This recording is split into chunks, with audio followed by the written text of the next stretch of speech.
नमस्कार मित्रांनो, स्वागत आहे तुमचं आताच्या ब्रेकिंग न्यूजमध्ये। मित्रांनो, परदेशामध्ये प्रवास करण्यासाठी आणि भारतीय ओळख सिद्ध करण्यासाठी पासपोर्ट एक महत्त्वाचा दस्तऐवज म्हणून काम करतो। भारत सरकारने पासपोर्ट सेवा कार्यक्रम V2.0 सुरू केलाय। या कार्यक्रमाअंतर्गत देशामध्ये ई-पासपोर्ट प्रणाली लागू करण्यात आली आहे।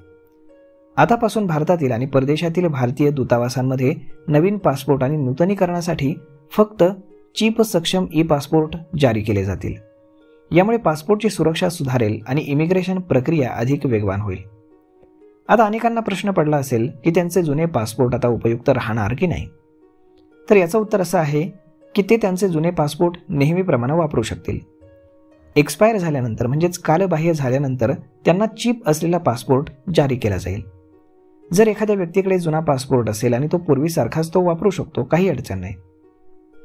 पासपोर्टची वैधता कालबाह्यता तारखेपर्यंत तो वैध राहील। जर पासपोर्टची वैधता कालबाह्य झाली असेल तर नवीन चिप आधारित पासपोर्ट त्यांना जारी केला जाईल। नवीन अर्जदारांना ई-पासपोर्ट प्रणाली अंतर्गत चिप आधारित नवीन पासपोर्ट मिळेल। नवीन अर्जदारांना कुठलेही नवीन फॉर्म त्यासाठी भरण्याची गरज नाही किंवा कुठलाही नवीन पर्याय निवडण्याची आवश्यकता नाही। पासपोर्ट अधिक सुरक्षित करण्यासाठी सरकारकडून हे पाऊल उचलले जाते। शिवाय नवीन पासपोर्ट धारकांना इमिग्रेशन प्रक्रिया देखील जलद मिळणार आहे। आतापासून भारत सरकारकडून PSP म्हणजे पासपोर्ट सेवा V2.0 आणि ग्लोबल पासपोर्ट सेवा कार्यक्रमाअंतर्गत जारी केलेले नवीन आणि नूतनीकरण केलेले पासपोर्ट ई-पासपोर्ट असतील। पासपोर्टसाठी अर्ज करताना अपग्रेड स्वयंचलितपणे लागू होईल। ई-पासपोर्टमध्ये कव्हरमध्ये एक लहान सोन्याची चिप इनबिल्ड केलेली असते, ज्यामध्ये RFID चिप असते। ही चिप पासपोर्ट धारकाशी संबंधित बायोमेट्रिक आणि वैयक्तिक माहिती साठवून ठेवते। तर मग मित्रांनो, अशा पद्धतीनं आता सरकारनं ई-पासपोर्ट सुरू केलाय आणि जर तुमचे पासपोर्ट एक्सपायर होणार असतील तर तुम्हाला ऑटोमॅटिक ई-पासपोर्ट मिळणार आहे।